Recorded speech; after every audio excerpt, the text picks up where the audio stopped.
นี่เป็นวิธีหนึ่งที่สำหรับหลายๆคนที่เบื่อกับการลงราวสคริปต์ให้มันมากวนใจอยู่ในทางหน้าจอคอมพิวเตอร์เนาะนี่เป็นวิธีที่ง่ายๆที่เราสามารถเฮ็ดได้โดยการติดตั้งฟอนต์เพรสลาด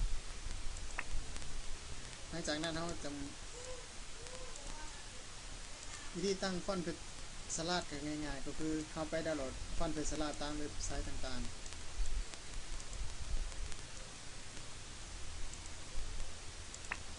สำหรับฟอนต์เพรสลาดนั้นเราสามารถเมื่อดาวน์โหลดลงมาแล้วดับเบิลคลิกแล้วก็คลิก install เป็นอันจบเนาะสำหรับการที่จะเปิด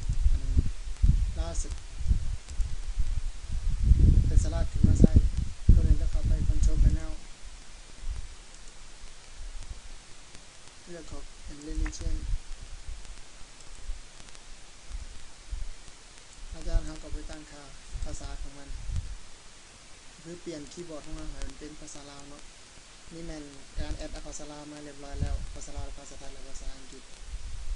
แต่คอมบางหน่วยมันจะบ่มีเนาะเขาก็ติดแอดแล้วก็ไปเลือกเอาภาษาลาว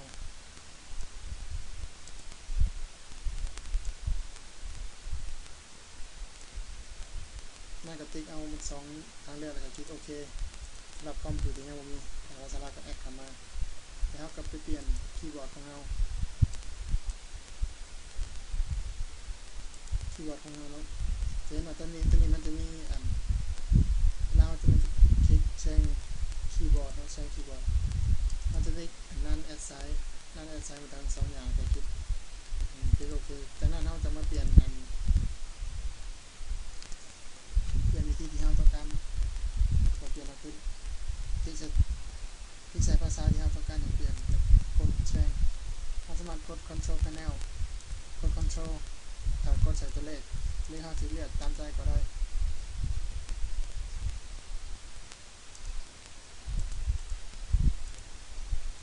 หลังจากนั้นเมื่อเราเสร็จเรียบร้อยแล้วเราก็จะจื่อว่าเรากด Control Panel 1เป็นภาษาลาวกด Control Panel 2เป็นภาษาอังกฤษหรือว่ากด Control Panel 3เป็นภาษาไทยแล้วกดโอเคไปแล้วกดโอเคกับปิดหน้าต่างนี้ไว้หลังจากนั้นเรากลับมาลองใส่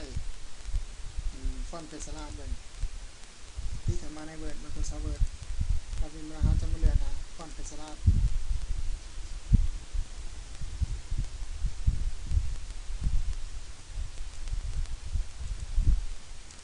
หลังจากนั้นเรากด Control Panel 1จากที่เราตั้งไว้เป็นภาษาลาวเราก็สมัครลิงก์ภาษา